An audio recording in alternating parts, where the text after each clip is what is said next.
First, I'll start with a little bit of introduction. I don't know if any of you out there have been in any of my classes before, but my name's Brent Ursenbach.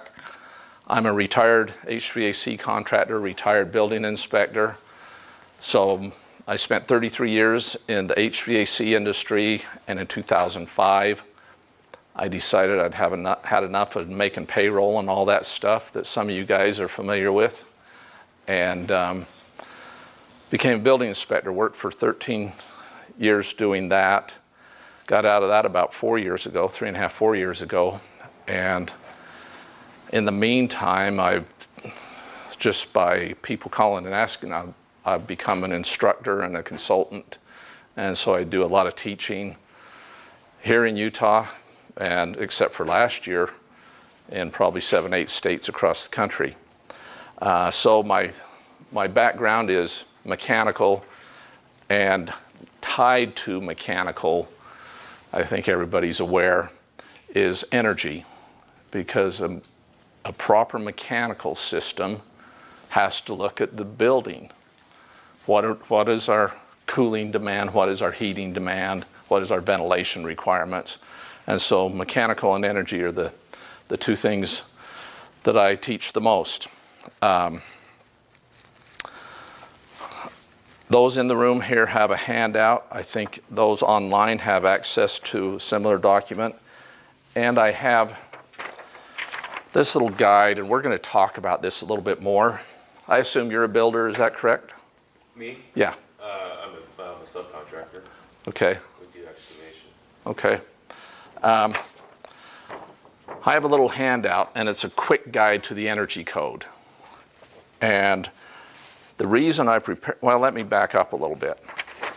My last few years at Salt Lake County, the state, through the Department of Energy and the utilities, the power company and the gas company, provided some funding for energy code training so that people knew about the energy code. I mean, we kind of think about building a building as we have a structure, we have a mechanical system, we have an electrical system, and we have a plumbing system. Well, it's become more and more pressing for us to focus on how efficient that structure is. And so we have an energy code that has been adopted also across the country, starting back many, many years. We had a model energy code that came out back when I was in HVAC business, and it's become a real push by the federal government and by those concerned with energy consumption. But coupled with that is a demand for comfort. Now, those of you that are a little older, remember my first car I bought in early 70s didn't have air conditioning. And air conditioning was an option that you paid for when you bought a car. In the early 70s, when I started working in the air conditioning business, there were a lot of homes, even in Pepperwood that we did, that didn't have us put air conditioning in when we first built the home. They'd say, we'll wait and see if we need it. I don't know of a home being built today, hardly, that doesn't have air conditioning put in. Starter homes, I bought my first home out by Winter Dairy in 1976. It didn't have air conditioning, Your first home might not have had air conditioning. I mean, but people demand it. And now people are even more demanding. They don't not only want heating and cooling, they want an even temperature all over in the building. They don't want the bedroom to be 2 degrees warmer than another part of the house. And when they turn on the stove, they want the kitchen to stay cool. And we expect it. I mean, we are spoiled. We are spoiled. I mean, how many would, if your air conditioner quit today, how many would say, well, I'm going to tough it out. We can worry about it this fall.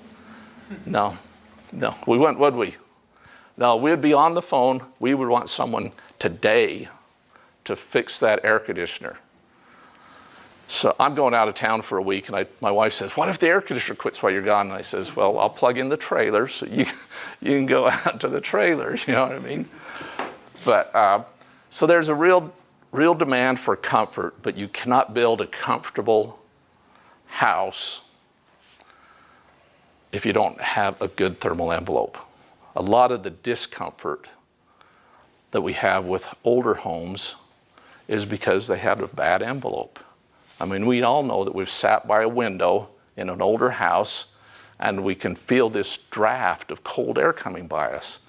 And you can conceal all you want and you still have that draft. Why do you have the draft? Because you have single pane glass. The air that's close to the window gets cold, right? So it drops. And so you actually have this convective flow, and it'll feel like a cold breeze, but it's just the air dropping down off that window. Same thing for air leakage and all those things. So I know a lot of people think that energy code's a bad word, you know, and it's not even a 4-letter word, and there's a lot of, you know, resistance to it. I've had code officials, I'm not going to enforce the energy code. Well, that's a whole nother subject that we can talk about, but I just will say 2 quick things.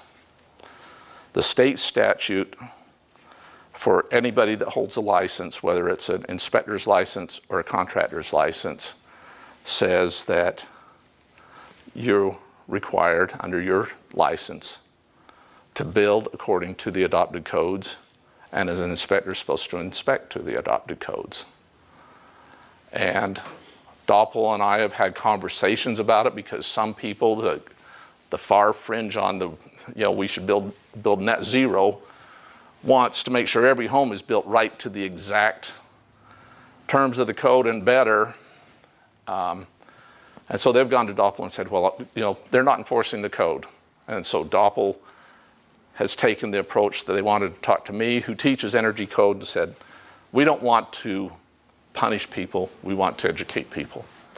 And so one of the reasons that I'm out and doing this stuff is to teach people and to help them understand. But anyway, both groups, the code officials and the contractors, are responsible for building to the code or enforcing the code.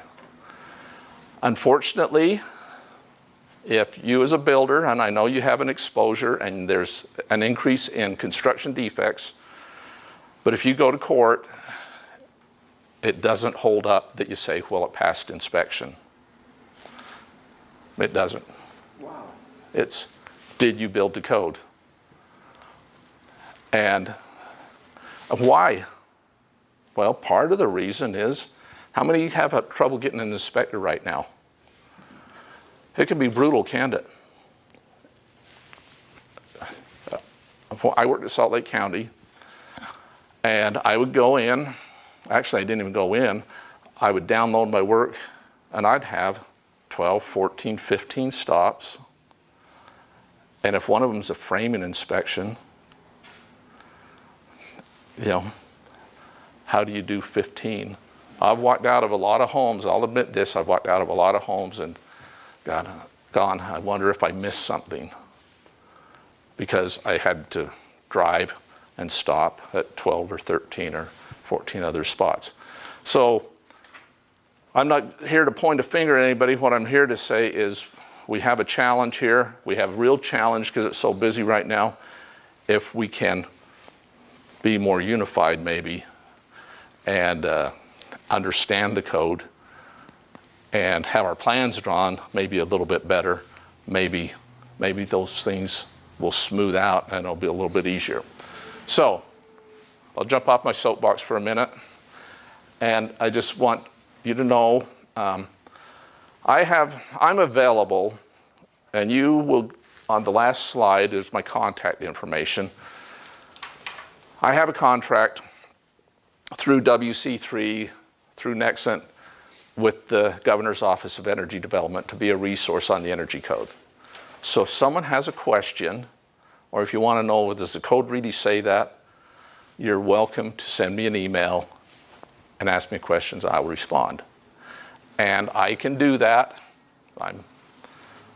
almost 69 years old, but I'm still working a little bit, and I have a responsibility to answer your questions, and it's through funding from these people, and so I need to recognize them for providing that funding. And in fact, if you have worked for one of the bigger builders or even a smaller builder, and you want me to stop in to your office and help you with a particular question, I can do that.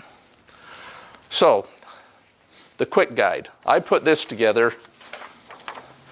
Number one, I was asked to do it, but also to eliminate some of the questions that I get all the time. And so this is a quick guide. It's not every single thing that's in the residential energy code, but it's a pretty good summary. And in it, if you notice the red text, everything in red text is a state amendment. And I think most of you are familiar, we have state amendments. And these are amendments to the energy code. And so if you own a IRC, the International Residential Code, you'll notice that Chapter 11 is the energy provisions, and the numbers will match up with these numbers. They'll have an 11 instead of a 4. But this is not going to read exactly the same as the code because this has the amendments in it. So our focus today is going to be, and lasers don't work on screens, this first little section right here. And that first little section is compliance options. Now, excuse me, I don't know if anybody's encountered this, but I know it happens. There are jurisdictions out there that wrongly say you have to do a res check for every home. If you submit your plans, we want a res check. And maybe some of you have encountered that. And I'm standing here today telling you that's not right. You do not have to do a res check, but you do have to show compliance with the energy code. And so you need to show compliance with either using res check or one of the other methods that we're going to talk about today. Brent, does res stand for residential? Yes. So residential check. Yep. Yeah, the question, they probably can hear you over there, can't they? Mm-hmm. Yeah. Yeah, it's residential check. It started out MEC check back in the 80s. And in fact, I did a class or spoke at one of the HBA's things when they'd had it over in the Cottonwood, what was it, the Cottonwood Center or something like that over by Cottonwood Mall. When MEC check first came out, and it was Model Energy Code check. And that's the precursor, that's when we first started with an energy code. And there's no question, there's been some stumbles along the way that the energy code required some things that after they said, whoa, wait a minute, like putting vapor barriers on ceilings. They had this short period of time that they wanted the vapor barrier on the ceiling, and then they found out, well, that doesn't work. The ceilings get wet and they fall down and all kinds of things. But yeah, so MEC check, Model Energy Code, and then it was broken into two pieces. So we have the res, which is a residential check, and then we have the COM, which is a commercial check. And for those that build, you've encountered those, right? Yeah, well, I was going to ask you if it was COM for the other one. Yep, it's COM. Yep. But on the COM side, you actually have to do 3 checks. You have to do an envelope check, you have to do a mechanical check, and you have to do a lighting check. Where on the residential side, we just do 1, and it really focuses on the envelope. It doesn't do too much on the others. So anyway, this is a quick guide, and I could talk for a couple hours on each one of these sections, and in fact, I do. I do want to point out that I do classes here in the Valley, at the community college. I do them across the state, and a lot of those are recorded, and they're on that UtahEnergyCode.com. Then also, that second link that's on there will take you to this document, so you could download that document if you wanted to. And in fact, if you go to utahenergycode.com, you'll come up with this site, and you see we have residential code, commercial code, live stream. Some of the classes I do are live streamed, just like this class is live streamed. Energy code blog. Myself and others will write an interpretation. It might be 2 or 3 pages, you know, so if you have a particular question. I just submitted 5 different ones on load calculations, and I'm going to keep adding to that. Please. I'm sure you're going to answer this question. I was just wondering, so you said that the courts will not uphold if the code has not been followed, even if they had inspection. So I was just wondering how or when would they have the like if an owner found out that it wasn't up to code or something and he decided to take the city to court, how would that work? I'm just curious. Has anybody ever tried to take the government to court? Yeah, no kidding. It's really tough. And so do you know what they do? What's that? They go after the private groups. So they go after the builders and the subcontractors and the architects and the engineers. Fortunately, there's some protections that are put in place that they can't 5 years. I can't remember, is it a 3-year or something like that? They can't just, you know, come after you forever, you know, Okay. because you'd be in court all the time, Oh, yeah. you know.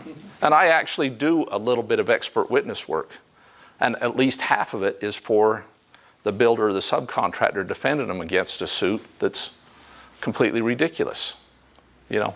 Yeah. The challenge with this is the people that need to be at your classes or at the plumbing association classes or the heating groups, the Rocky Mountain Gas or whatever association, the people that are in those organizations, they're always there, are the ones that need it the least because they are already trying. It's all your competitors that aren't here, that don't know, that do the poorest work, you know, that everybody is having to deal with, including the inspector. You know, I'll be very candid, as an inspector, it was a real eye-opener because I feel I was a pretty good mechanical contractor. I rarely, if ever, had anything turned down on an inspection.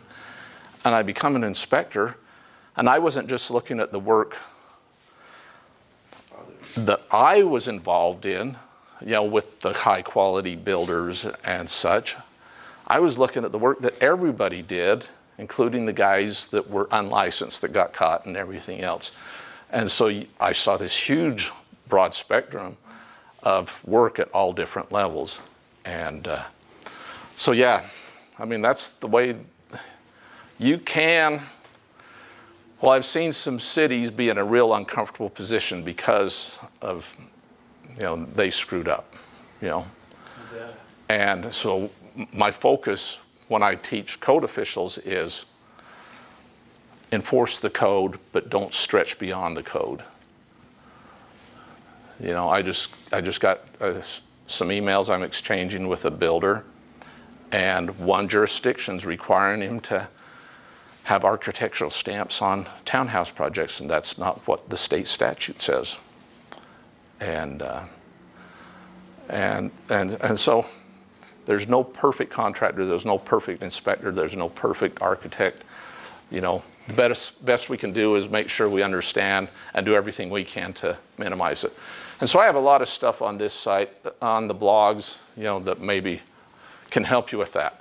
And if you call me, I don't answer my phone most of the time, but you can text me, or if you send me an email, I can direct you to some of those, or I'll help you directly.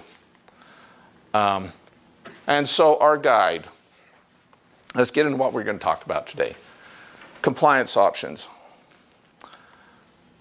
We have 5 options, and you just have to pick one of them,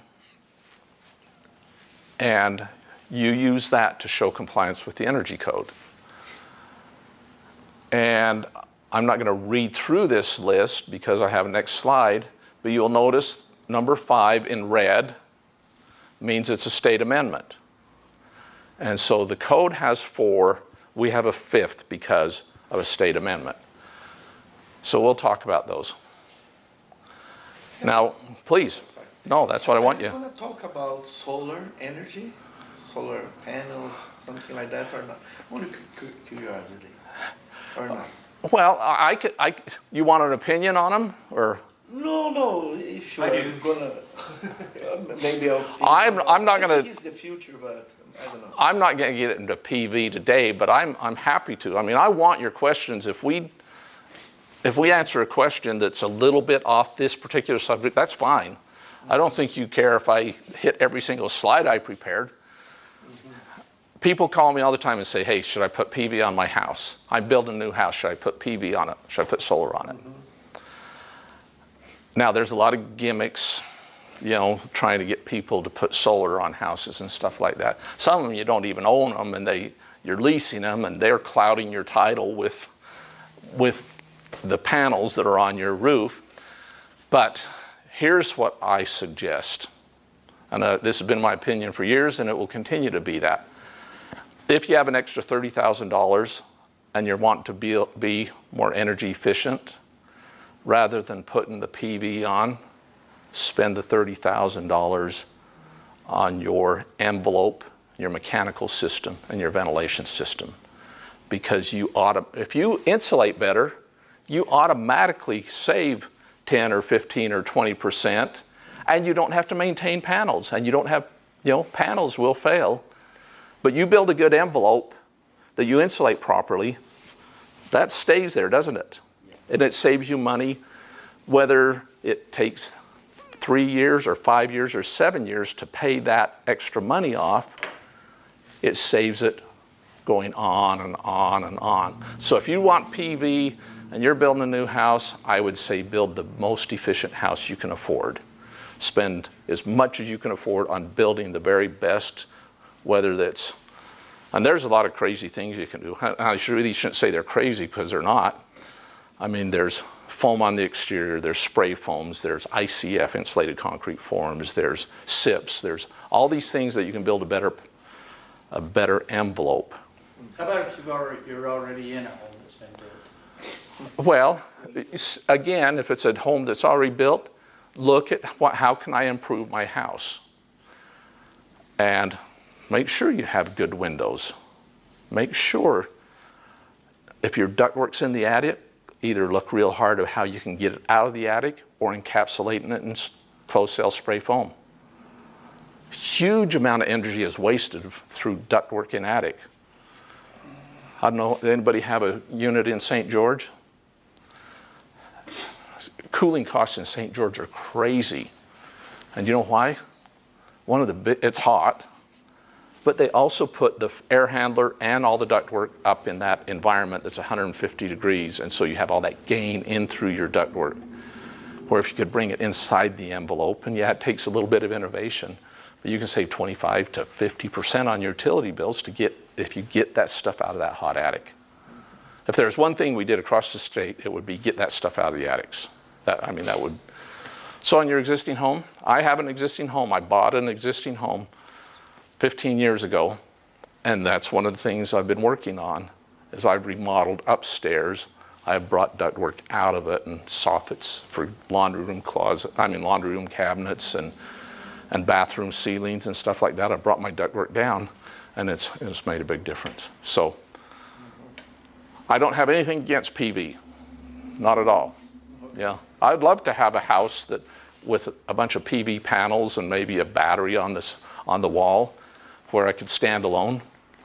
But if I want to do it, I want to have the very best envelope so I can put a reasonable number of panels on the roof rather than the whole roof covered with panels and on pedestals on the yard and everything to generate all that electricity that I need, because my house sucks.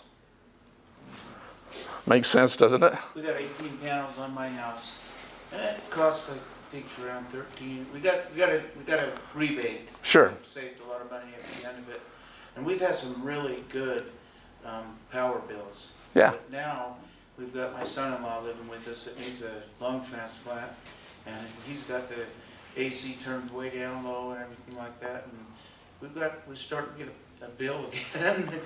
You know, we paid some $7 a month bills, but now we're Yeah. back up to 150, so Yeah. I'm just kind of curious. Yeah, so, I mean, and, you know, there's programs where you can have them come look at your house and stuff like that.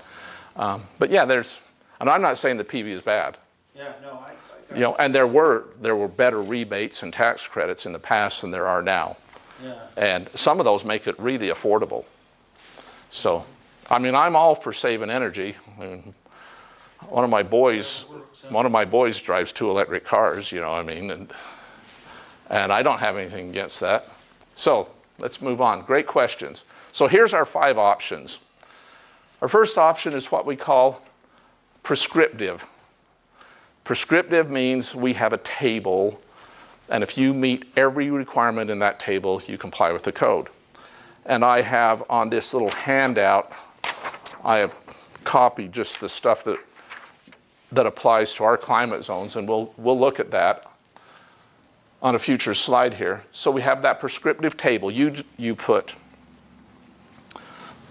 R49 in an attic, you do R20 in the walls, you do R30 in the floors, you have 0.32 windows.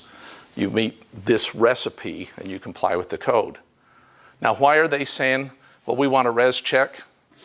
Is because too often there's nothing on the plans.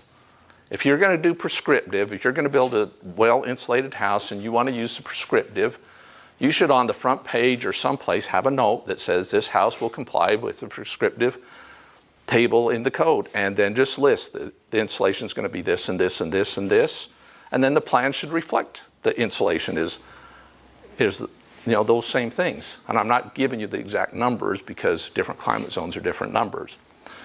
So prescriptive is the first one. The next one's kind of like prescriptive, and that's what we call the UA trade-off, and that is res check. And that says, you know what, I didn't meet the walls. I want to build with 2x4s instead of 2x6s. I'm only going to get R15 in the walls. That won't work for prescriptive. So I'm going to put 15 in the walls, and I'm going to put in a better window. So the better window offsets the poor walls. Third one is simulated performance, which I hardly ever see. And that's what is called an energy model. And they model the house you want to build against a home that complies with the prescriptive with a couple of special requirements. And if you use less energy, you comply with the code. You know, if your home's going to use less energy than that standard reference home, you comply. A new one that came out in 2015 is the ERI, the Energy Rating Index, or HERS rating. Has anybody ever heard of a HERS rating? That's where you score a house. You give it an energy score. And it's a number between 1 and 100. The lower the number, the more efficient the house. Every time you drop one number, you drop 1% in energy expense, basically. And so if you drop 10 numbers, you've reduced about 10. And I really look to the day that we do that on everything, that it just kind of becomes matter of fact. And we'll talk about that. And then the fifth option is the Utah 2012 res check. And I need to give a little bit of history on this. The 2006 Energy Code allowed in res check an equipment trade-off. And what that meant was, okay, I'm not going to put in very good windows, or I'm not going to build the wall quite as good as the prescriptive table. My house is a little weak in a couple areas, but I'm going to put in a 92% efficient furnace. And I want some credit for that furnace. And so in 2006, you could do that. And res check would let you put in the equipment and get credit for it. Well, the code making body and DOE and everybody pushed and said, you know what, we have one opportunity to build a good wall, and so we're going to take away that trade-off for furnace efficiency and air conditioner efficiency. So in 2009, the Energy Code didn't include that. And guess what happened? We didn't even adopt the 2009 Residential Energy Code. In fact, we didn't adopt the 2009 at all. The Commercial Code kind of was a casualty of not adopting, the legislature not adopting the residential. And so by the time 12 came around, there was, and I participated in it, and the home builders was in it, and we had some discussions, and the legislature put out a bill that said, yeah, we'll adopt the 2012 residential code and the commercial code. However, it won't be effective until we have a res check for Utah that allows that equipment trade-off. And so there's a Utah 2012 res check that still allows that equipment trade-off.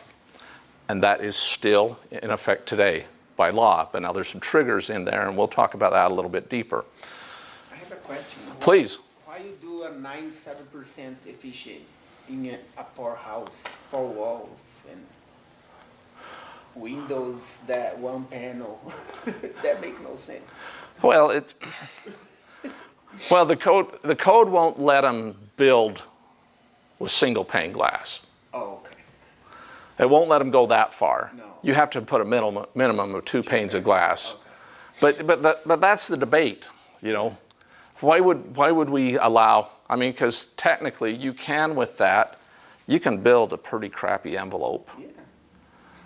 But you put in a 97% efficient furnace, and you put in a 18 SEER air conditioner when the minimum, I mean the code minimum is 13. So you put in a much better air conditioner, you put in a much better furnace, and you can still build a crappy envelope. Yeah. And so that's the debate. Yeah.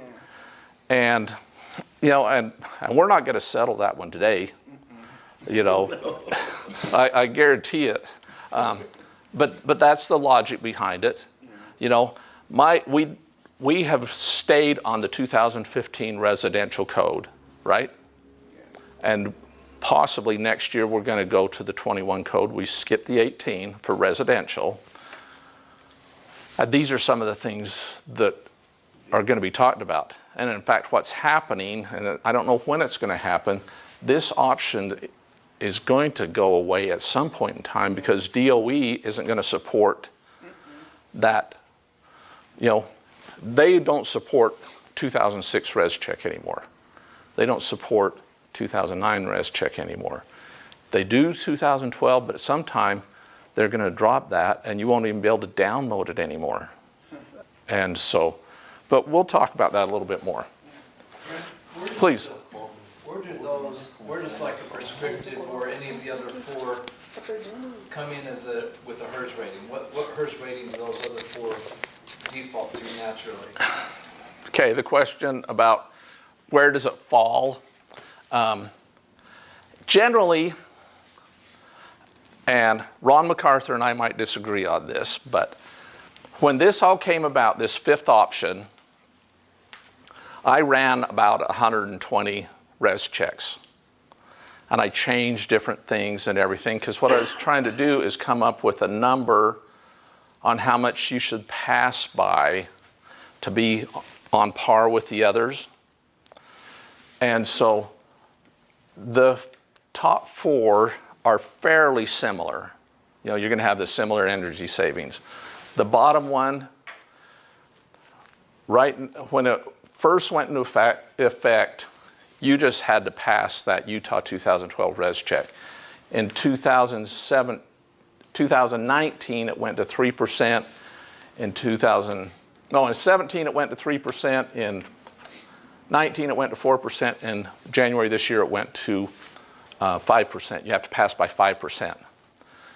My experience is the number should have been between 7.5% and 10%.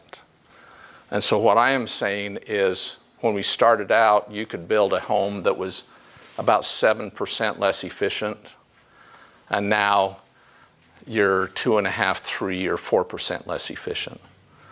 The ERI path has been amended too, so I don't know. It's probably not quite as close with the amendment. So either one of those, you can build a little bit less efficient. Am I answering your question? Yeah. Okay. And I'm not saying it's bad. Now, with all this, I do want to add one thing, and then we'll go into each one of these individually. I have some friends that are in the efficiency side of the issue. We want the best energy code on. And they're really upset because we didn't adopt the 2018. And I'm kind of taking the stance that, you know what? We've been on the 15 code since July of 16. So we've been on it for 5 years, and we're not getting it right. So maybe in the next year, year and a half, before we look to the 21, adopting the 21, and I really think we should make a move then. If we go 3 code cycles, we're going to be really behind, and we're going to miss out on some good things that are in the code. But in the meantime, let's do a better job with what's already code in Utah. Let's completely follow one of these that's in the 15 code. So let's go into each one of these. Prescriptive table. This is the table out of the book. And it has 8 climate zones. And if you look at this document, you see the little map of Utah that has, it's just a single page here. We have right here this little map of Utah, and we have climate zone 6, climate zone 5, and climate zone 3. So if you look at those 3 numbers, what does that kind of tell you? Climate zone 3 is for a hotter, less brutal winter. Climate zone 5 is going to be a little colder in the winter. We don't have any climate zone 4. And climate zone 6 is even colder, because climate zone 6 is east of Salt Lake County, so it's Wasatch and Summit, and north up into Cache and Box Elder. So climate zones have different requirements, which makes sense, doesn't it? If you're in a cooling market that's dominated with cooling, then climate zone 3 is the one we should be in. And what is that? Washington County. That's St. George and Hurricane and all those areas. And so the prescriptive table that's in the code has climate zones 1 through 8. And there's actually, since then in 18, we had tropical climate zone added that we're not going to have to worry about unless we move to Hawaii or Guam or someplace like that. So Utah, where I have the red boxes, those aren't really amendments. Those are just identifying what the requirements are prescriptively. Now, if anybody builds in Wasatch or Summit County, they need to pay a particular attention. Over here on wood frame wall, on climate zone 5 it says, that's where we are, it says put R20 in the wall or 13 plus 5. What does 13 plus 5 means? It means put a minimum 13 in the cavity and then R5 continuous on the outside. So you'd put an inch of foam on the outside. So, and it turns out that foam on the outside is better than insulation in the cavity because you don't have the thermal bridging through the studs. Okay? So climate zone 5, you have an option, R20 or 13 plus 5. Climate zone 6, if you go prescriptively, you have to put R20 in the cavity and 5 on the exterior. Your only other option is 13 in the cavity and 10 on the exterior. And prescriptively, it does not give you a way out. Now, you can use one of the other methods and get your way out. But why do you think the prescriptive table has continuous foam on the exterior in a cold climate? It's more efficient, but what is our concern? If I have a wall, and this is outside, this is inside, what is the temp, and I have fiberglass bat, what is the temperature of the inside face of the exterior sheathing when it's 10 degrees outside? It's warmer, obviously. A little bit, but not very much, is it? Maybe 7 degrees. Maybe 5 or 7 degrees warmer. Why? Because how much insulation do we have on the outside? We don't have, we have our siding material, our cladding, whether it's stucco or hardy or whatever, and then we have a 7/16 piece of OSB. What's the R value of 7/16 OSB? About 0.5, maybe 0.42 or something like that. So we have very little insulation. Then we have this cavity that has R19 or whatever, or you can net and blow it and get R24. And that actually makes it so this surface is colder because the heat from the house can't get to it. But what can get to it? Moisture. Moisture. The moisture we create living in our house. And it's a problem. And OSB, great material, but if it gets wet, it goes to heck in a hurry, doesn't it? Stucco is a grand example. Yeah, yeah. You know, everybody, when you have a mold problem with a stucco system over OSB says, oh, the stucco, it's a stucco, it's a stucco. Well, there's two things. There's bulk water from outside, and if you don't do it right on the outside and you're not shedding water and stuff, you're going to get water behind the stucco, and it's going to be bad. But the way we can stop it is we can stop breathing in a house, we can stop showering, we can stop cooking and everything else and creating moisture. We create moisture by living in a house. I'm creating moisture because I'm up here flapping. I'm putting moisture in the air. You're putting moisture in the air because you're breathing and because you're sweating and all those things. We bathe, we cook, we shower, we have plants we water. We do all these things in our house, and we can be in a super dry climate, but we create the moisture in the house, and if we don't ventilate our house and get some of the moisture out, and if we don't address that moisture that can condense in the wall, then we have the potential for problems.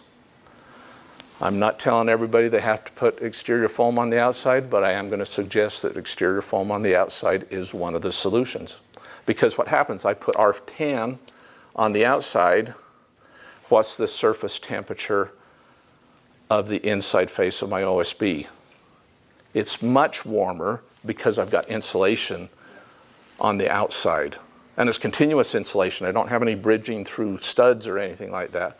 And so I have a much better wall assembly, and I've minimized my chances of condensation by a huge amount.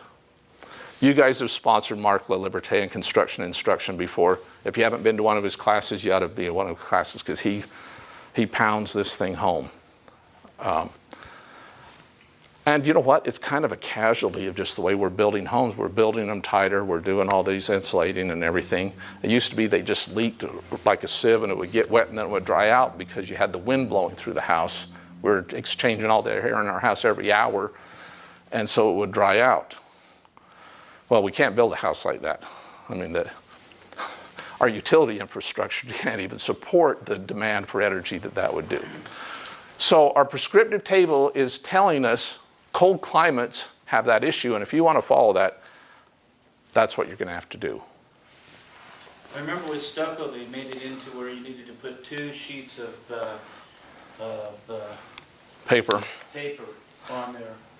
Yeah, and Does that do a little bit of good, or that's to give you a double rain screen, basically. stop the condensate? Well, it doesn't stop the condensate. It's stopping the water that gets through from outside into your assembly. Okay. It keeps it drier. Yeah. You know, no matter how it gets wet, if that OSB gets wet, you got a problem. Yeah. Now, some people have overreacted, and they've done what? They put Grace ice and water shield on the outside. Yeah. And guess what? Then you put a vapor barrier on the cold side, and then you have a worse problem, and it's even worse. So you have to have, and this is a whole nother subject, we have to have a breathable material on the outside, like a Tyvek or something like that, that if moisture does get in there, it does have a potential to dry. Makes sense. And building paper has a permeance that it will allow drying through it. So, good question. So here's our table just for, I've just taken out the red stuff and put it into, I didn't need the whole table on this form because this is for Utah. And so I just put, this comes right off that sheet. And we have what's required. Anytime you see something like 8, 13, 13, 17, where you have two numbers, the first number is if it's continuous insulation. The second number is if it's cavity insulation.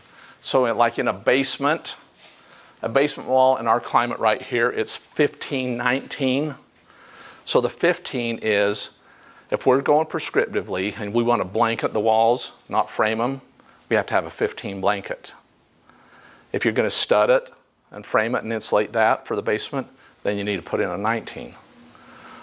Now, you can build, I see houses built all the time that are only putting like a 10 or an 11 blanket, but they're doing a res check and trading it off. So, you do not have to do this. And building inspectors have a problem with this because they're going, well, it says that we have to have in our walls, wood frame wall, we have to have R20 or 13 plus 5, and they have R13 in the wall. That's right. They're not using the prescriptive table. They're using res check or something else, and then they can put a less efficient wall in. What's the R value of a 2x4 or 6? Okay, of the cavity, what you can put in them? Well, so you know how you have the leakage of the stud. Have they calculated an R value for that? Yep. Yeah, it's about R1 per inch. So a 2x4 is around 3.5, and a 2x6 is around 5.5 to 6. So that's why cavity is not as good as continuous, because we have all these areas. And I'm sure there's some efforts now for, I have some pictures that I took just a year ago, and it's a good builder, but the framer put in way more studs than were needed. And that's crazy with what a stud costs today. You need a jack and you need a king, and your engineer might say you need 2 kings or whatever. And they put doubles on everything when you could get away with 1. You know what I mean? I got pictures that have like 6 or 8 studs because they had a little space, so they just filled it up rather than have a little cavity. We have headers, same thing. Our headers, we fill them in with wood rather than put a piece of foam in that extra space. So those things they all make a difference, and they all add up. But anyway, just because it's in the prescriptive table doesn't mean that that's the way it has to be built. And that's one of the things that I've been educating code officials on. So the next one is res check. And I'll be honest with you. I mean, I've been preaching you don't have to do a res check, but the majority of you are going to do, and the majority are going to do res check so they can trade off and not have to put 20 in a 2x6 or something like that. I'm going to throw in real quick. I like better than 20 in a 2x6 or better than 13 in a 2x4. And if they're one of my soapbox things is net and blow insulation in a wall costs you a little bit more, but if the building inspector did his job and required your insulation contractor to do a first-class installation on the fiberglass bats, you would say, oh, the hell with it, I'm just going to have them net and blow. Because they are supposed to be cutting that fiberglass to fit around every pipe, every wire, splitting it, behind the boxes. I mean, and that's, the code says per manufacturer's instructions, and that's what the manufacturer's instructions say. And bad insulation isn't done right. And it's costing money energy-wise. Well, you have your fire blocking that goes into the walls and stuff that you've got to get up to. You realize that this is going to put a lot of unlicensed contractors out of business. Well, we'd like to. I know. If we can catch them, right, and get them out. Yeah. Because they're going to be building the way their grandfather taught them. Yep. Yeah, I've done it this way for 30 years. Why do I need to do different? I hear the same thing from HVAC people every day. Yeah. So our res check. It says right up here, 2015 IECC. That is the adopted res check today under that second option. If someone turns in a res check that's done with the 2018 or the 2021 code, great. It's more stringent, and I would allow it any day of the week. And if you pass, man, you're easily going to pass the required code. The code doesn't say you can't build above the code. You know, the code, you know, what is the code? It's a minimum code. Every home should be built to this minimum level. If you build a home in 21, it should be built to this minimum level. So this allows us to trade off strong windows against a weak wall, strong wall against a weaker window. So whatever the case may be. And it allows us to do that. And I've done hundreds of them. I mean, they're great. It says there's someone waiting to be admitted.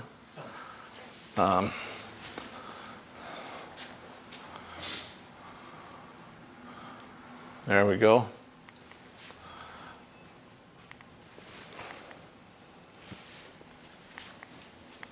I probably just messed it up, Brent. Keep talking, I'll get the limit. I can probably walk over and get it to go.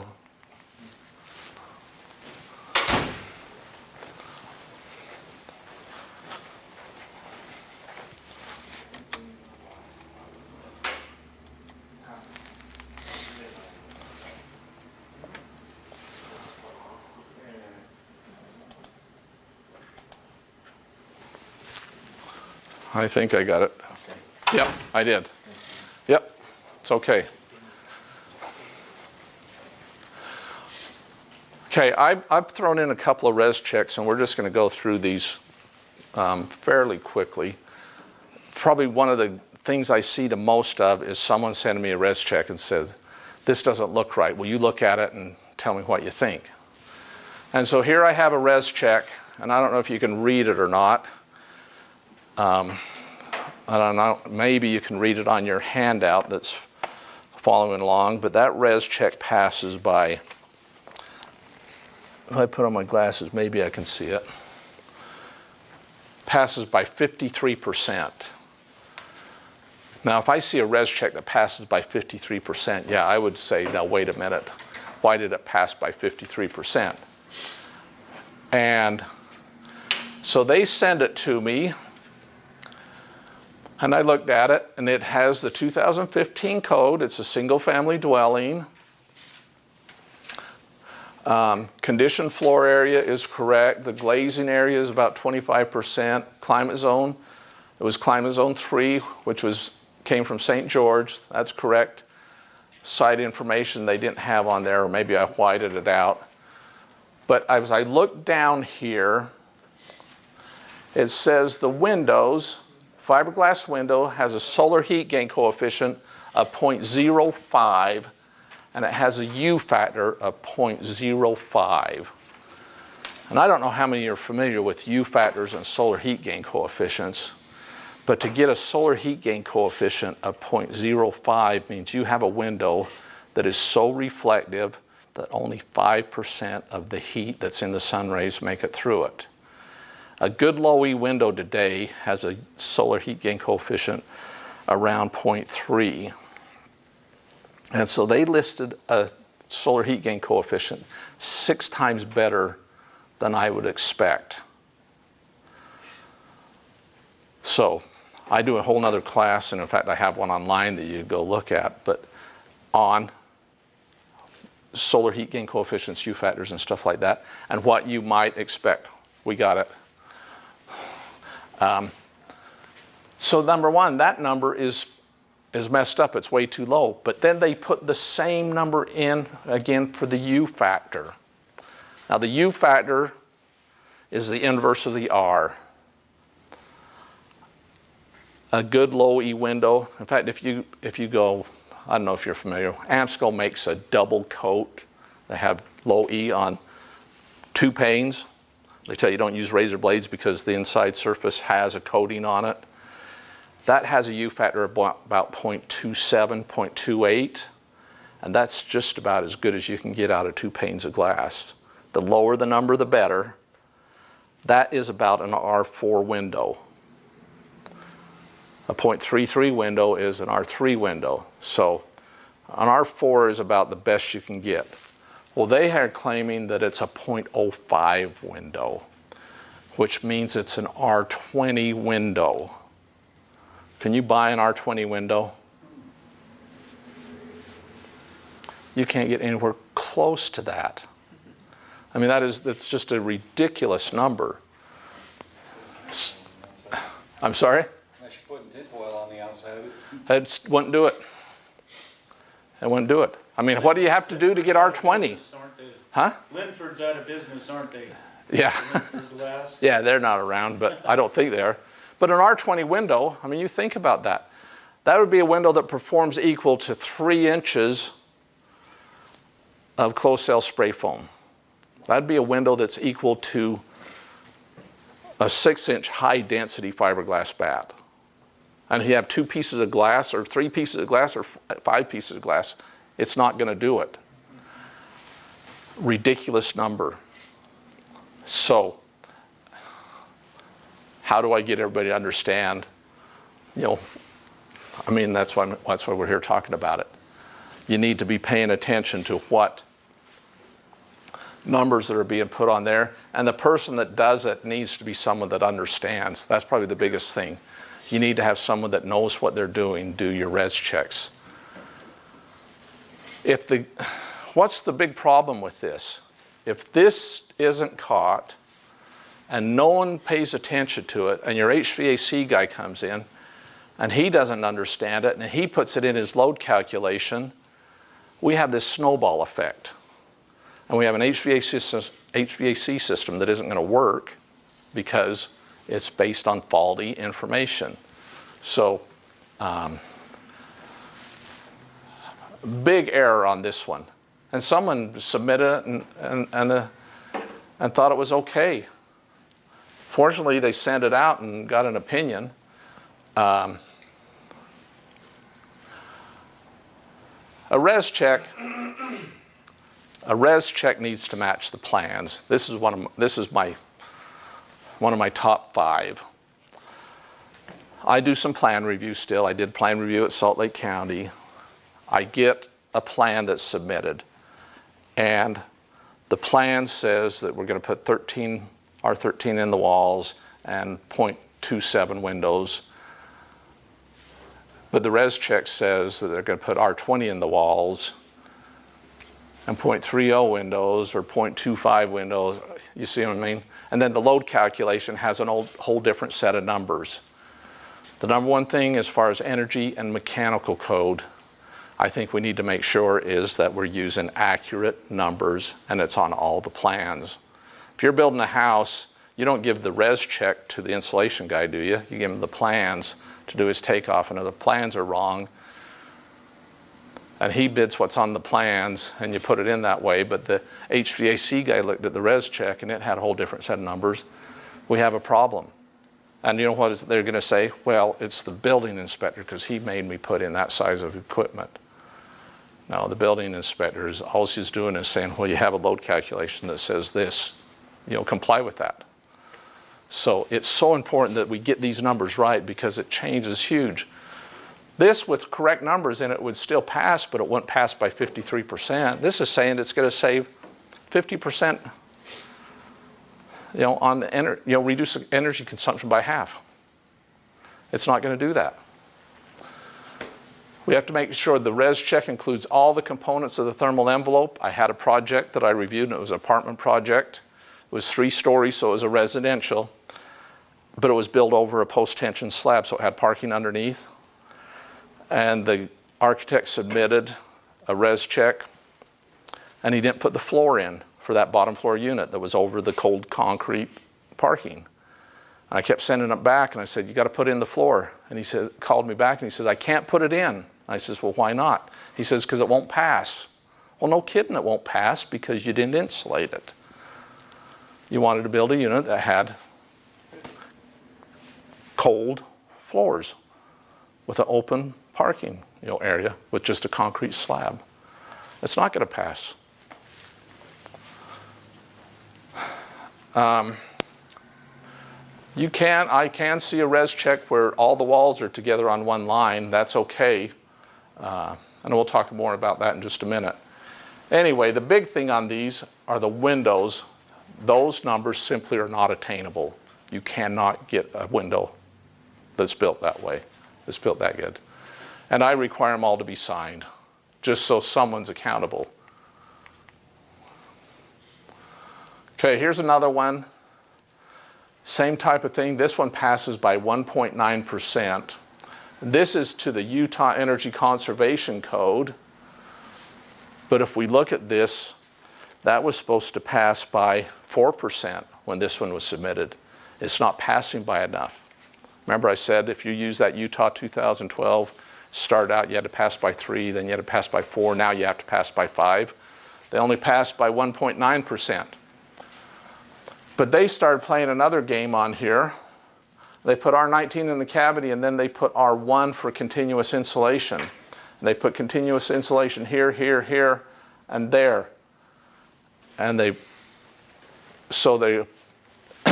they put in 1 for R value for the OSB and R value for the sheetrock.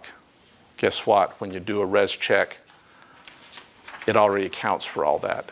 You pick a wall assembly, 2x6 or 2x4 on 16-inch centers, how much cavity insulation you're putting in it, and it accounts that every building is going to have some type of exterior plywood, OSB, or thermal ply or something on it. It's going to have a cladding and it's going to have drywall, and those are already been accounted for, so they can't double dip and get double credit. But then they put in that their windows are 0.8 windows.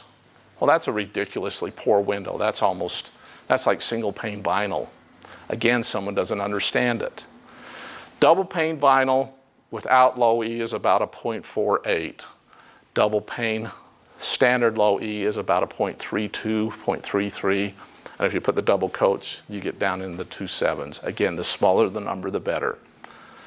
So those are numbers. If you have a question on this, whether you're here or there, send me something and I'll send you out a little sheet that tells you what to expect on windows. And maybe I have something written. If I don't, I'll put it on the website that, you know, what's a reasonable number for a window. Here's another one, also Washington County. This one, 5.7, and again, they're putting a 3.8 continuous insulation.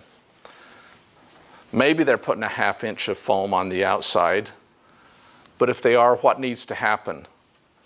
You need to make sure it's on the plan so that it actually gets installed, right?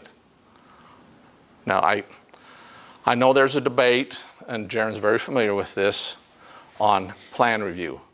And I think jurisdictions are definitely at fault for not getting plans out. If they can't get them out, they should be getting someone to do the plans and getting them out. But I have a concern that we put out a plan and we don't have very basic critical information. If you are going to put foam on the exterior, then it really needs to be on the plan so that we make sure we build it that way. Now, a big part of the problem here is jurisdictions that aren't getting a plan review out. You know, there's no excuse for that. They need to get it out. Their administration needs to fund people so they can get their plans out, or they send them out and have someone like WC3 or Schumskoda or Forsgren or one of these other groups do your plan reviews so you can get them out. You know, time's money. But again, what I'm focusing on is if there's a continuous insulation on a res check, there better be a continuous insulation on the plan.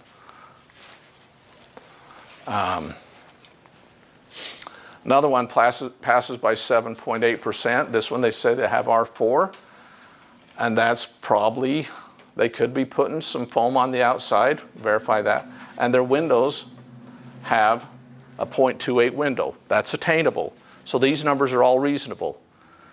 What should happen though, when this house is being built, is the builder should walk in when his windows are installed and look at the stickers on the windows.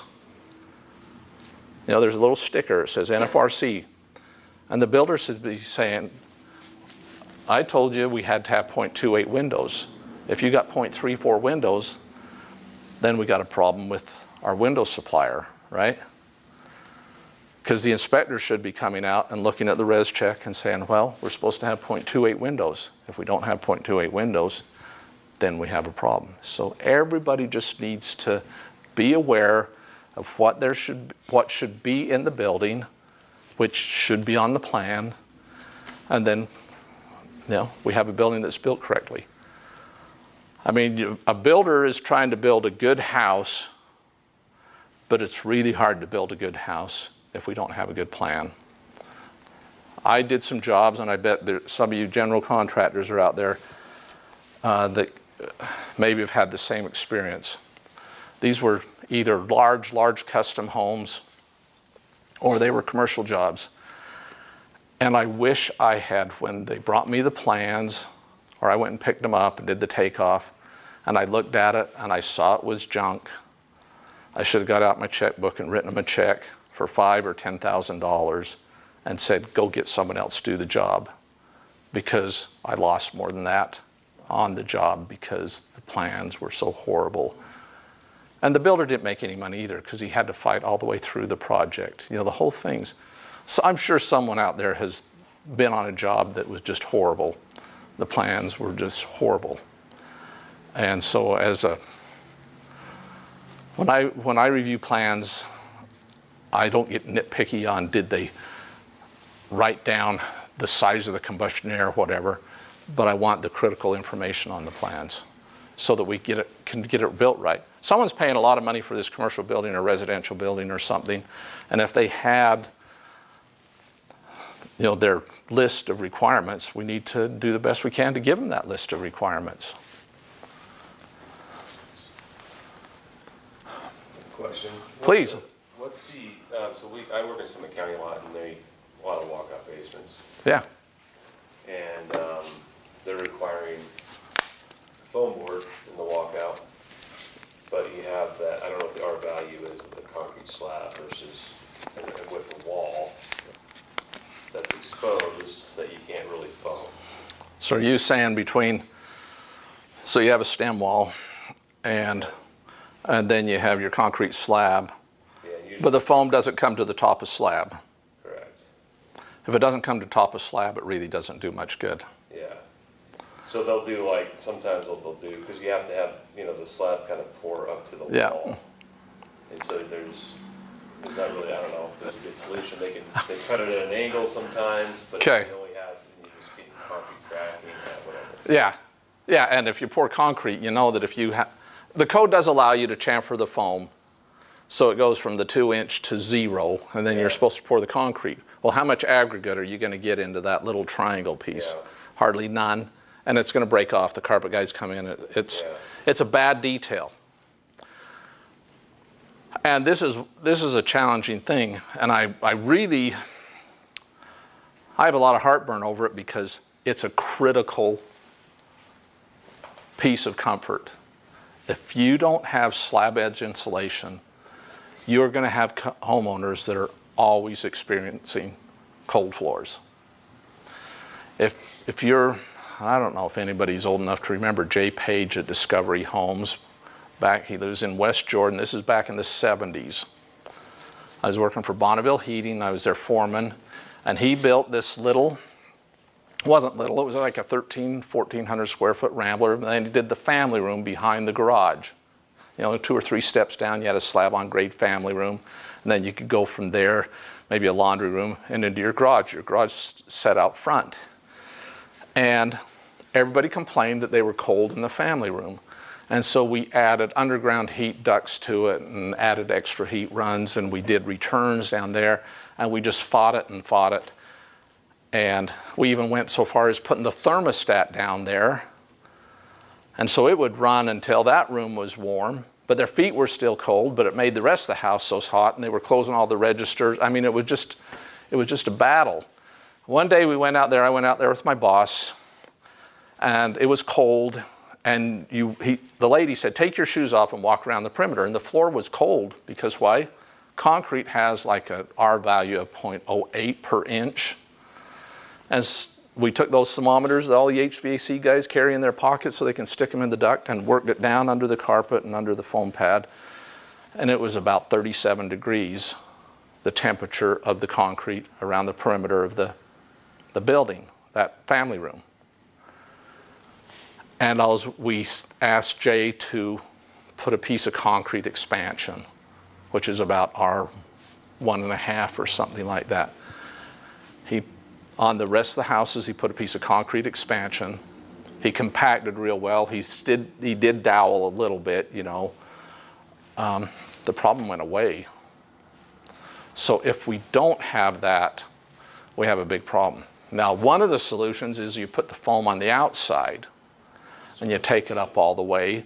Then you have to put something over it to protect it, you know, 6 inches deep in the ground. And there's materials, stucco materials, plastering materials that you can put over foam. You have a piece of flashing that transitions from your wall out and over that.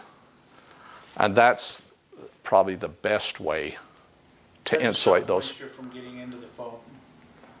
Well, if it's closed cell foam, you know, the blue or pink board, extruded, yeah, you're okay. Expanded, moisture can get in between, which is the bubble stuff. But the extruded is more rigid, and it doesn't absorb the moisture. So okay, just slapping that up there. Yep, yep. You just have to protect it to below grade. Okay.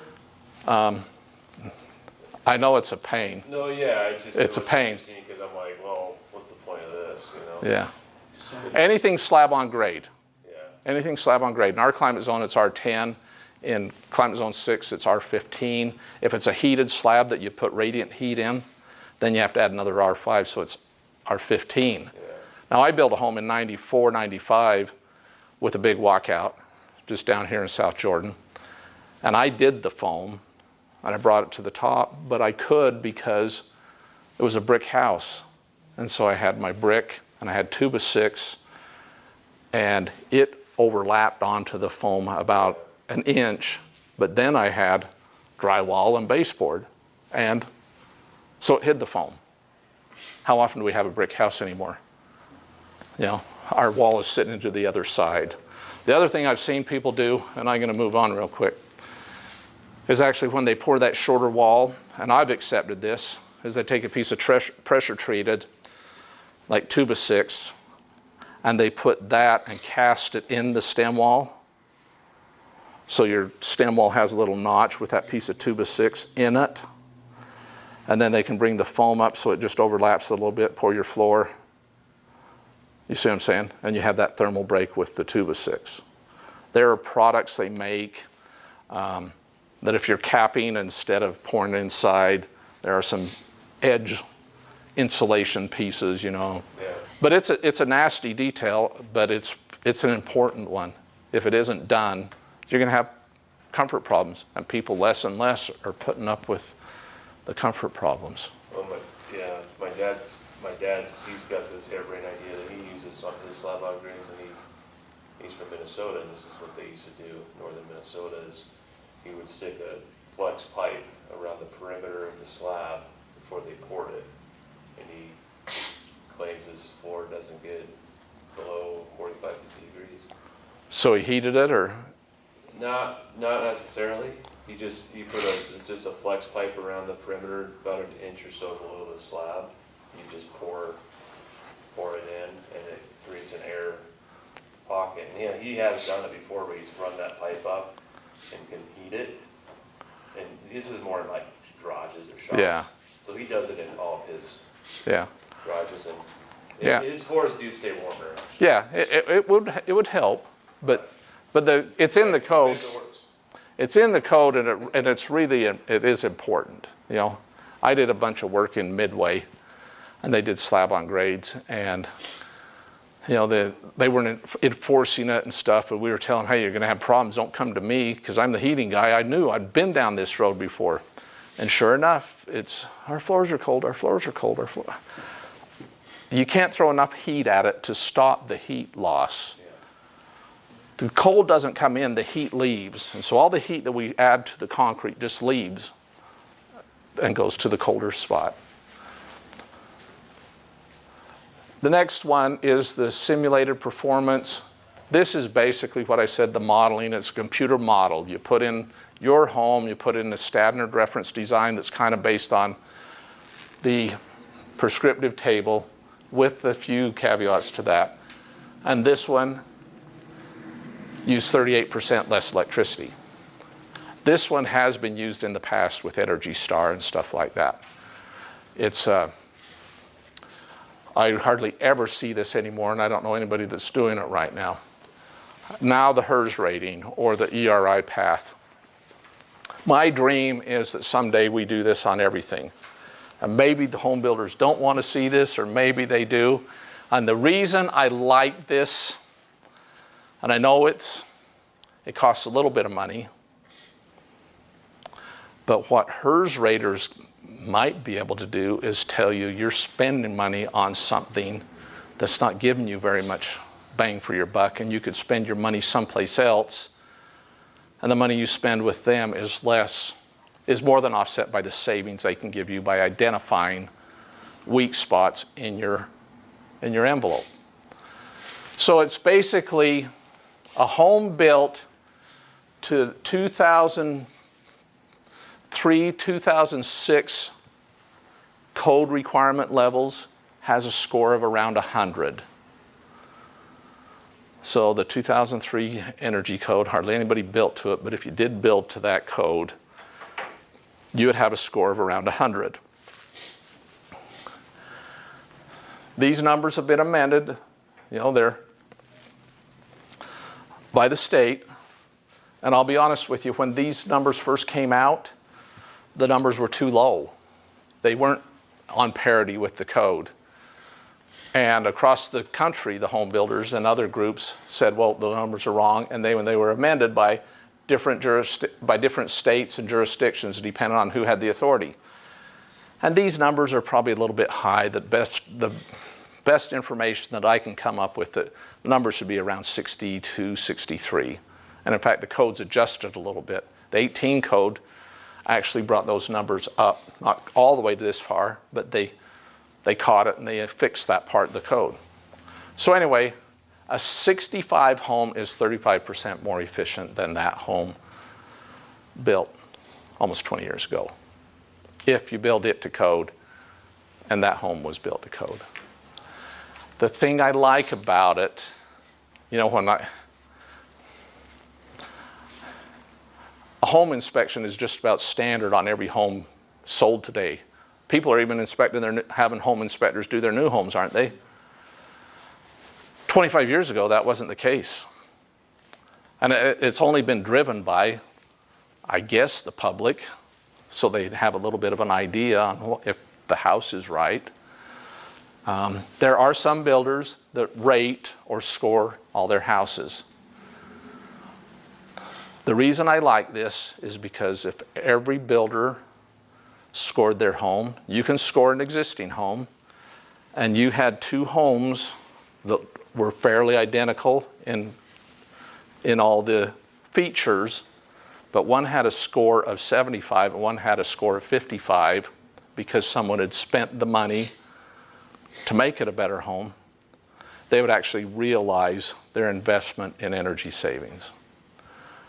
The public would have a better idea of what the utilities are going to cost. Now, there's been debate for 15, 20 years on should underwriting look at utility expense in mortgage underwriting. And maybe that'll come about someday, and if it does, then this will be commonplace because you want to provide a home that they can get a better loan. Now, there's some discussion, and this is an opinion. There's discussion, and I've heard it from my friend Ross.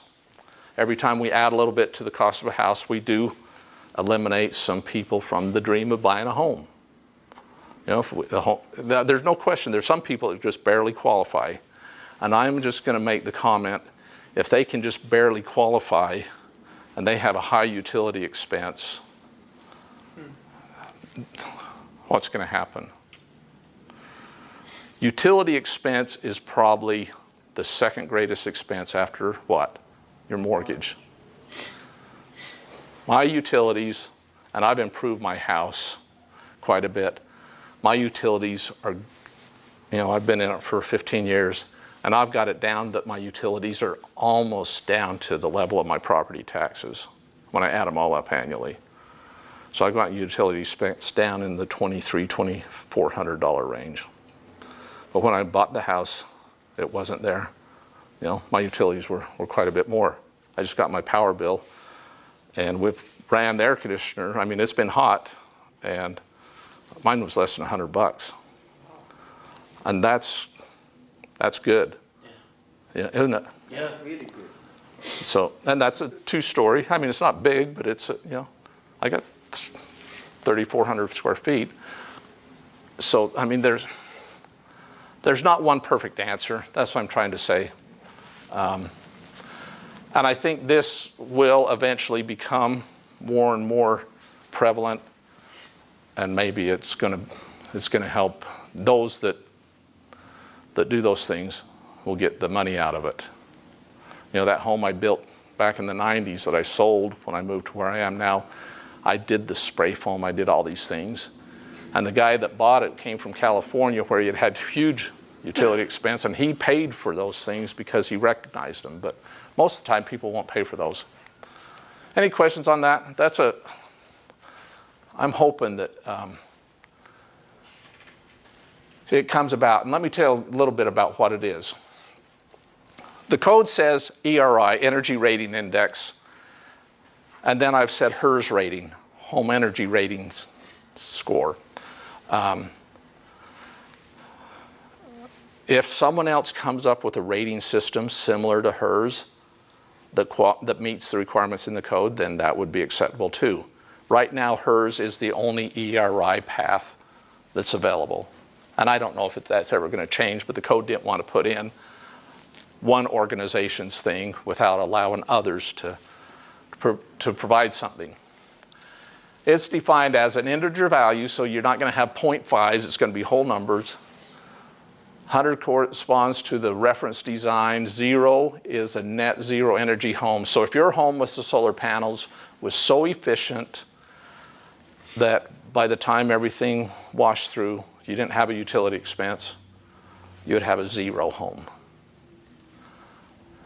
The recommendation, if you want to move towards net zero, then you need to build a home that's around a 30, 35, and then you can put a reasonable number of panels and you can finish meeting the rest of it.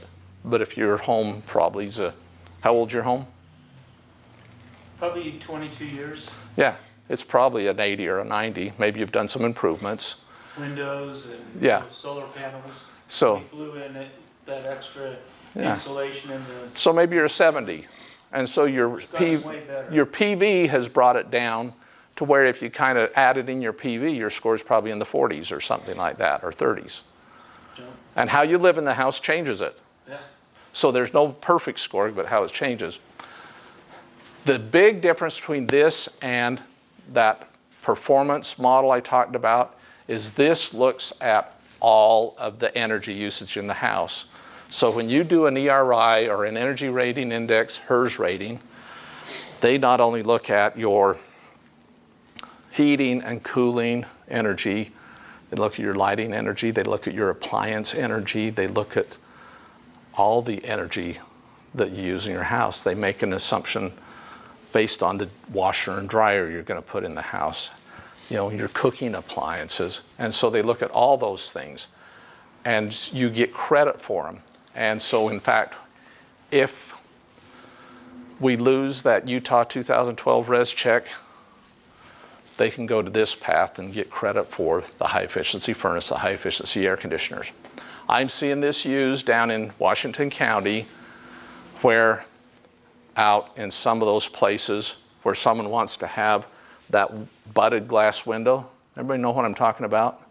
They take 1/2-inch panes of glass and they just butt them together with a little bead of sealer so you don't have any frames and you have a wall of glass.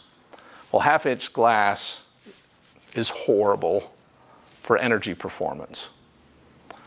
Now, you can't do a whole house with that, but you can do one wall for that view if you use this method and put in super efficient HVAC and go overboard on everything else in your house. And this is the only way that you can build some of those unique houses that some people want. And you can do it with this. So it's kind of there's a lot of positives. It does cost a few bucks, and I don't know exactly how much. I've heard anything from $300 to $700.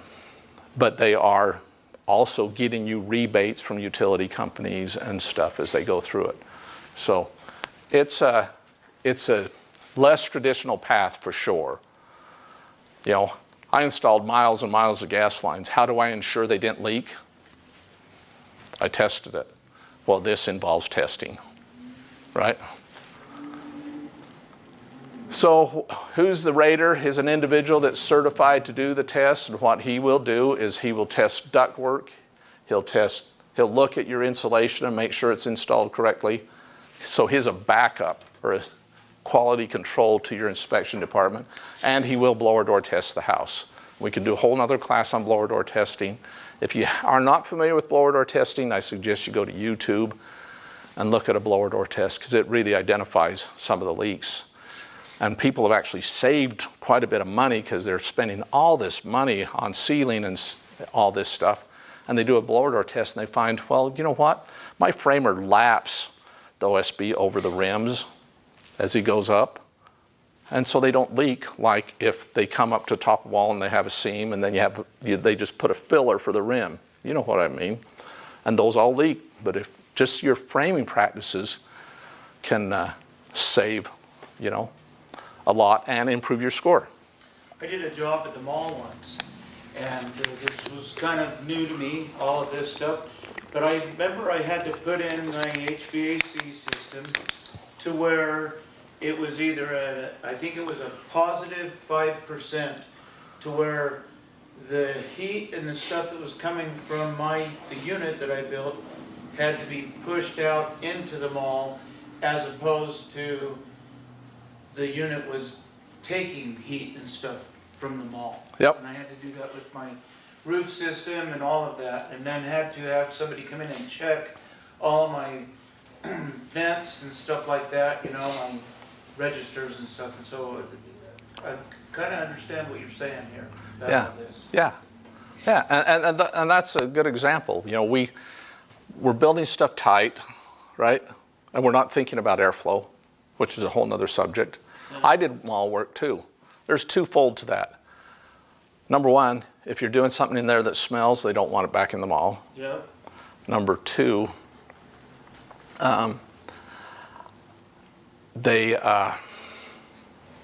let's see, they made you go positive or they make you go negative. It was one of the two, I can't remember. Some of them, depending on what you do, some of them they want positive, so you push a little bit of your heating or cooling out into the mall. It seems like that's what it was, but I'm not. But others, like if you're a nail salon, then they want you to do the opposite, so your odors don't come out. So you're taking it in. But we have to be thinking about airflow. And we're going to touch on that. We only have about 25 minutes left. But we'll touch on that just a little bit. So here's our HERS rater. And you can go to our Utah Energy Code website and find HERS raters. You can go to Utah Power's website and find HERS raters. But they actually partner with you on your project if that's what you want to do. And they inspect and test the home, so they're kind of a quality control. They evaluate each of the minimum features and they complete a rating on the project. And you can use this for compliance on the code. And they assist with utility rebates. So a good friend of mine, Mitch Richardson, Building Science West, he does thousands of blower door tests every year. And he says many of their new home builders that they work with, they get rebates because they went with better water heaters or better furnaces and stuff like that above the code minimum. They get rebates from the utility company that more than offset his cost to do this testing. So what is an ERI analysis? It's basically just giving it a score like I talked about. It gives you a score. So how do you And it includes all those things that I've just beat on for the whole discussion. They make sure everything that's on the plans is in the house.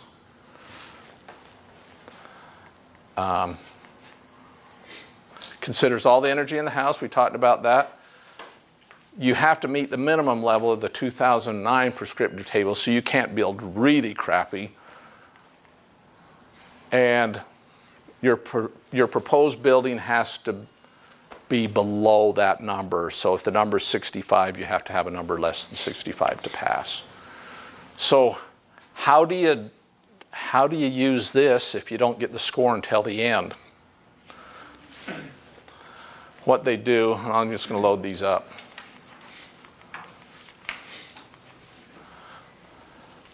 They do two types of ratings. They do a projected rating. So they take the plans, they look at the plans, they talk to you about how you're going to seal the building, and then they give you a projected rating based on plans, field confirmations required. And so they put in all the information they can from the plans, 95% efficient furnace, 70% efficient water heater with an R5 wrap, and go right on down the list of all the things you're going to put in the house. Puts in what your lighting is going to be, your refrigerator, your dishwasher, your range, your dryer, ceiling fans. Puts in all those things, and then it estimates what your fuel cost is going to be. And they estimated that they'll have a 53 score if you build the house that way. Again, it points to how critical it is that our plans are correct. If this information isn't on the plans, they're going to come back to test it at the end, and if you didn't build it according to all that information, then you might not pass. Does that make sense? Mm-hmm.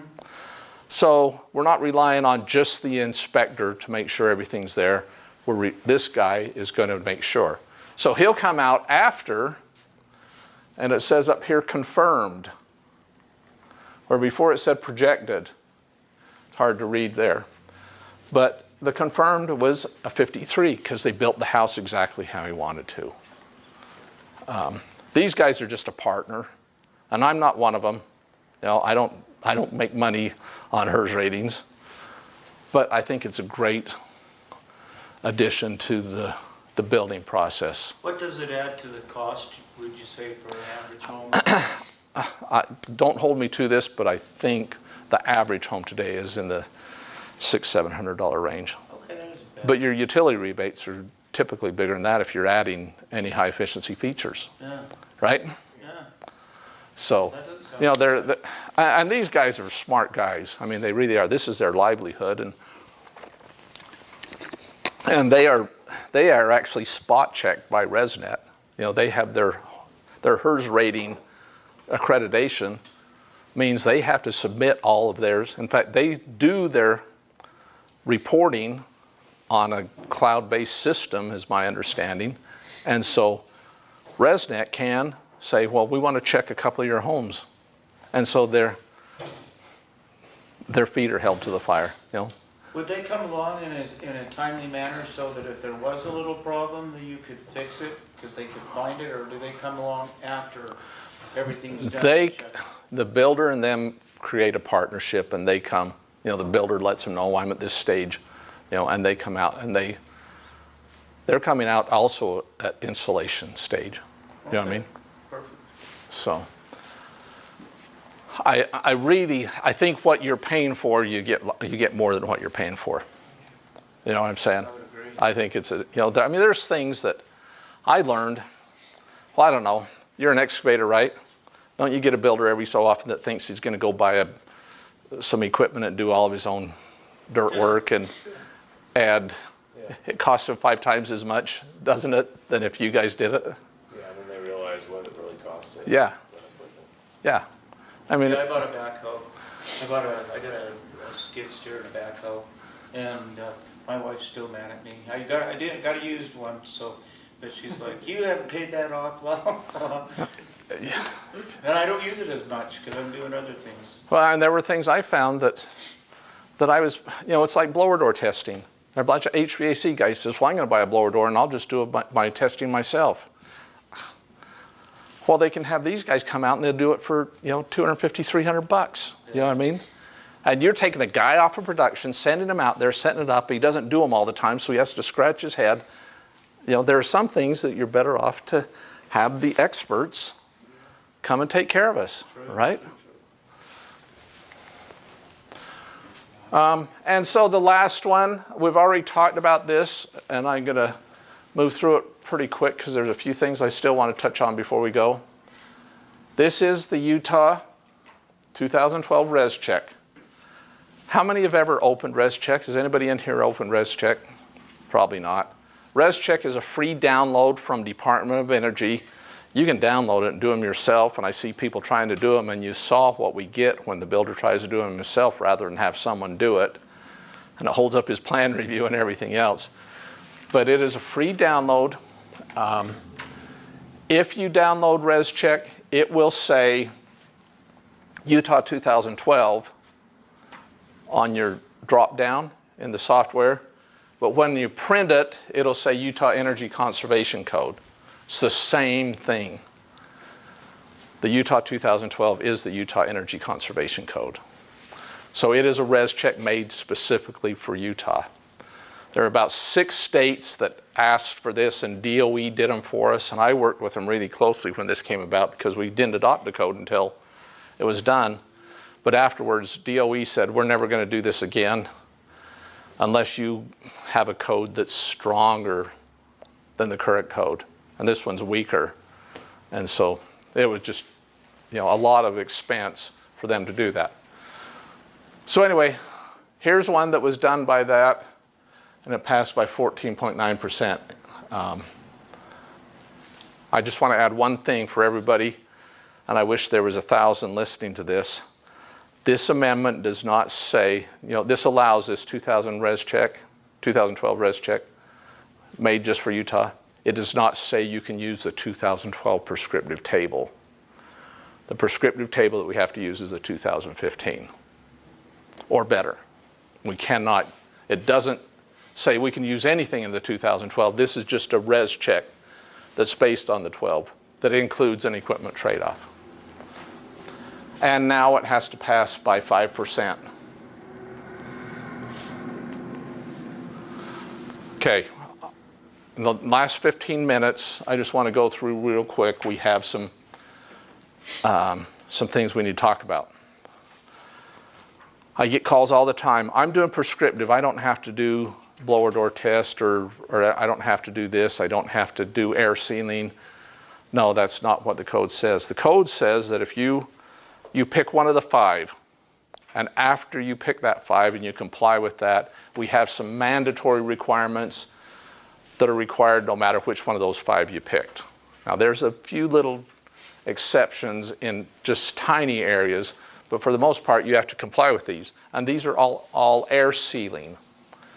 And the first one is, and this is a state amendment, you either blower door test every house, or you follow an inspection checklist that's in the code, air barrier and inspection checklist that's in the code. If the state had not amended our code, we'd be blower door testing every single new house in Utah, which means we pressurize or depressurize the house to a certain level. You know, it can only leak so much. And if it leaks more than that, you have to do some more air sealing, which is really tough because you don't blower door test until at least after drywall and tape. So, call that again, blower door? Blower door test. And what you do is you open the front door, you have this little canvas temporary frame that you fit in the door, and it seals in that door opening. What they generally do is they take the house to a negative 25 pascals, which is 0.2 inches of water column. It's not a huge thing, but it's like having a 20 to 25 mile an hour wind on all sides of your house all the time. So it's, you know, I got a wheelbarrow right now that's sitting upside down. The tire looks fine, right? But if I flip it over and put something in it, what's it going to do? Not fine, it's going to go down. It's going to go down because it's got a hole in it, right? But I can't see it. How do I find it? I put pressure in it. How do we find leaks in a house? We put some pressure on it, and then we can find the leaks. And this is part of, if you do a HERS rating, part of it is a blower door test. The code says, starting back in 2012, that we want to do a blower door test. We want to be aware of where it's leaking and stop the leaks. Well, it's been amended, and it says, okay, we can blower door test, or we can follow this checklist. Well, this checklist is in the code, and it's basically a checklist that says, if you do all of this, you're going to pass the blower door test. Well, the amendment says you can do one or the other. So some of the things that are in this checklist is a couple of the big ones. Number one, you have to frame your corners so you can insulate the corners. You know? And those that frame know what I mean. Because so often you can build, you put in 2 studs, you bring in the other one, you can't insulate the corners, right? Number 2, you have to insulate your headers. Number 3, if you have any knee walls or if you have a ceiling elevation change. So you go from scissor truss down to flat trusses, and you have that little wall section. You have to put an air barrier on the back side. So you either have to have OSB or drywall or Tyvek or something that encapsulates your insulation on all 6 sides. So bottom, top, sides, and sides, right? And that only makes sense because what happens if I have a nice wool sweater and I go outside and the wind's blowing, does it do any good? If I put on just a thin jacket over a windbreaker, then my sweater works. But if I have air moving through it, my sweater doesn't work. If you have air moving through insulation, it doesn't work. So it needs to be enclosed on all 6 sides, which takes us to the hard one. And this is the one that jurisdictions aren't following and builders aren't following. And it's right here. And it says, rim joist shall include an air barrier. So any vertical insulation, whether it's in a wall or a rim joist, is going to do the same thing that the cold window does, you know, the poor window. The surface that gets cold is going to drop. So I put a piece of R19 against my rim joist.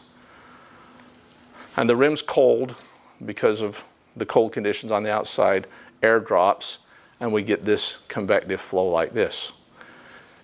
And that drops down, and as air drops, it has to be replaced with air that comes in the top, so it brings moist air in, and we condense. Air moving through the insulation means the insulation doesn't work. It's the sweater thing without the windbreaker. So if you have an air barrier on your rim joist, how do you do that? Do you take a piece of OSB and cut it to fit against your eye, you know, around your eye joist and put it over the insulation and caulk it? That's ridiculous. Do you take a piece of Tyvek and do the same thing and staple it and caulk it? That's ridiculous. You do the whole thing with insulation, or they have rock wool, isn't it? No? Those are all air permeable. The air moves through them. What's the one thing that the air doesn't move through? Closed cell spray foam. Oh, okay. That's a new one. So if you choose, this is what the code says, and this is one of the things I'm talking about. This has been code for 5 years now. Okay, cool. If you choose not to blower door test, and I'm talking new construction, if you choose not to blower door test and you say, I'm going to use this table, you should be spray foaming all your rim joists. And actually, you know what? Spray foam in the rim joist is a really good thing because that's one of the spots that we get so much condensation damage. And it's because of that air movement and everything we get in there. So the fire break thing that they had where they were just making us put in all the insulation in that, you know what I mean? And putting a fire break in the basement. Yeah, that's a different thing. Yeah. Yeah, the fire break thing is you frame up a basement wall, and every 10 feet, you either have to put a piece of rock wool across the top and every 10 feet vertical, right? Like the airflow. So that the flame doesn't run behind there. Yep. But we can stop flame with a lot less air sealing than what we stop moisture and all that, and air leakage through the envelope. So yeah, those are great fire barriers, fire blocks, Yeah, and so yeah, you put a piece on top of the wall, whether you, I mean, what we used to do, you know, I worked with some guys and we did some construction stuff. When we framed the basement, we'd chalk our line up there, and then we'd put a piece of 3/4 OSB, and then we'd frame up to that because it gives us a block on top, and then we'd just, you know, seal. Come over from the rim joist, right? Yeah, yeah, just Or right into the sill. Yeah. Yeah, Yeah. and seal it up. But I'm talking about insulating the rim, because the guys just cut a piece of bat, they cut a whole bunch, and then they take a stick and they just, Yeah. don't they? It really doesn't work. It really doesn't work. So that's one of the big things. Mandatory, you either blower door test or you do this, and you have to reach a certain level to pass. And so if we are blower door testing, then the HERS rating, we've already got part of the expense covered. And those things make it that some people are saying, I'm going to blower door test, it's cheaper than me doing all that stuff. So I'm going to talk about one more amendment. Let me just load these up.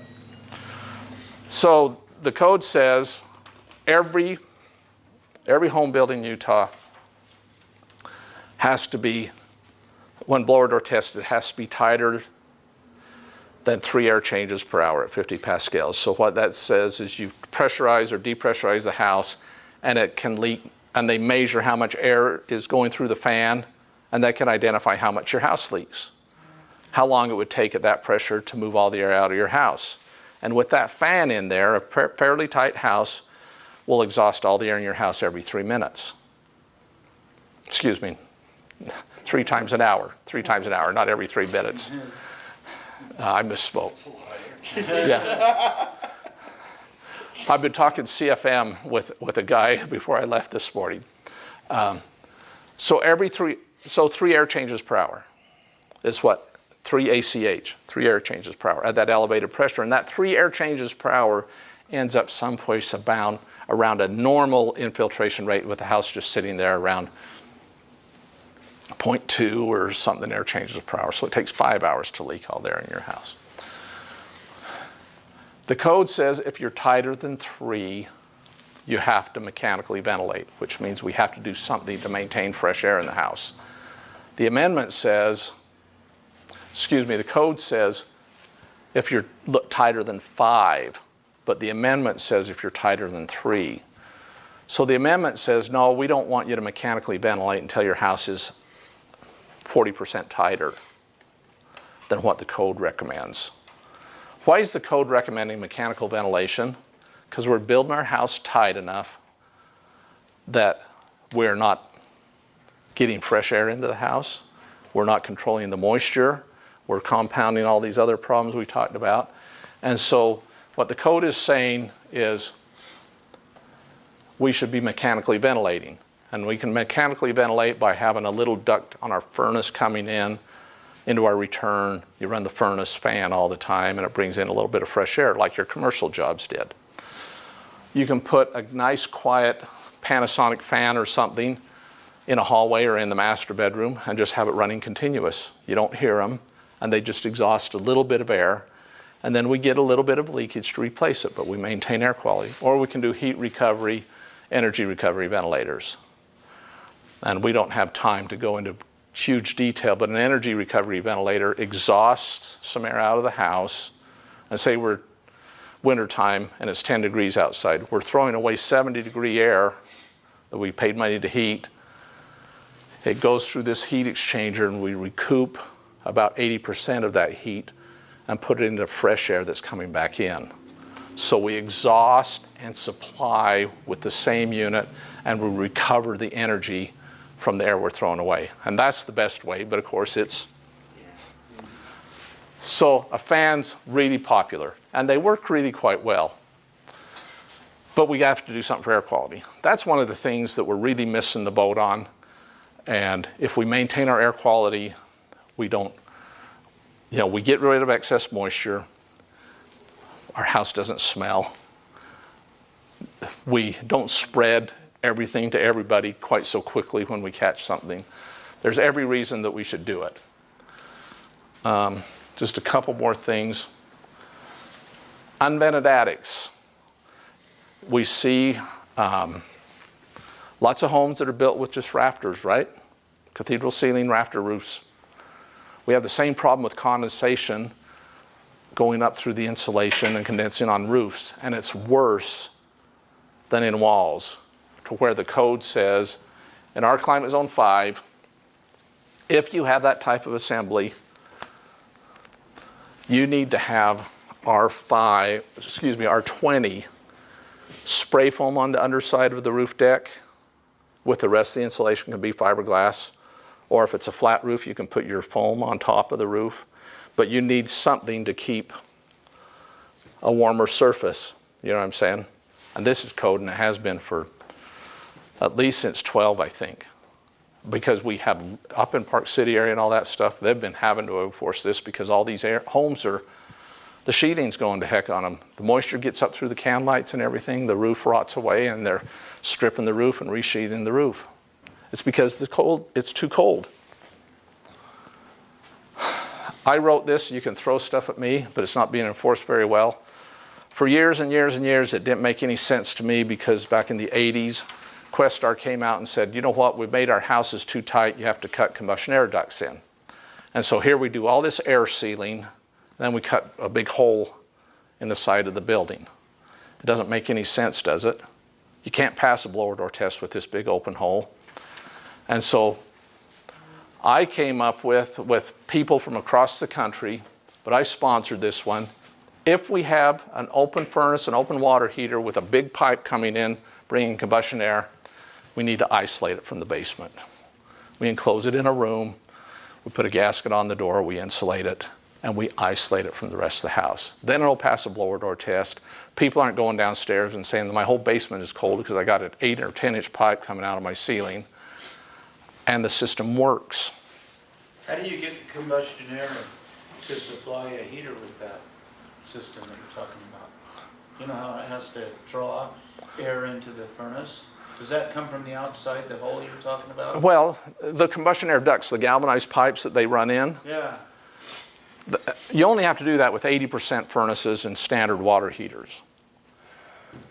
This code requirement says if you use those less efficient appliances that require an open duct into it, I just want you to isolate that duct and the appliances from the rest of the house. So the house can heat and cool and not be affected by it, and those are isolated. The furnace can get the air to burn, water heater can get air to burn.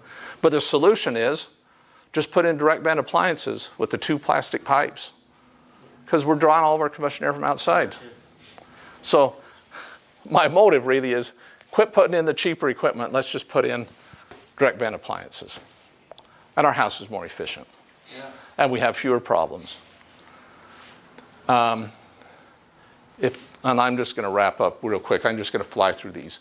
If you have the air handler and or 25% or more of the duct in the attic, you have to pressure test the duct system. Similar to a blower door, but you have to test it to make sure it's not leaking. Because all we're doing is throwing air away that we just spent money to heat and cool.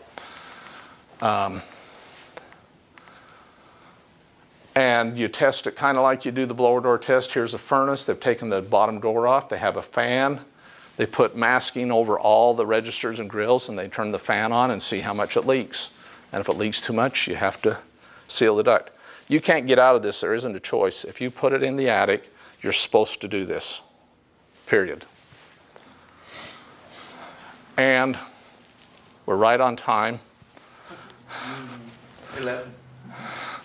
There's my contact information. If you have questions, you're welcome to try me on the phone, but it's much better off if you text me or email me and say, hey, I was in your class, I have a question. And it's on the back of this handout on your last slide, so you don't have to write it. Perfect. Okay. If we don't have any questions from online or in here, any questions? Thanks so much. Appreciate your time and your questions. It would be horrible if I got up here and you'd all just all sit there and stare at me and didn't say anything, or at least nod your head. It's great to be talking to live audiences again. You did good. You did good. Thanks so much. Appreciate it.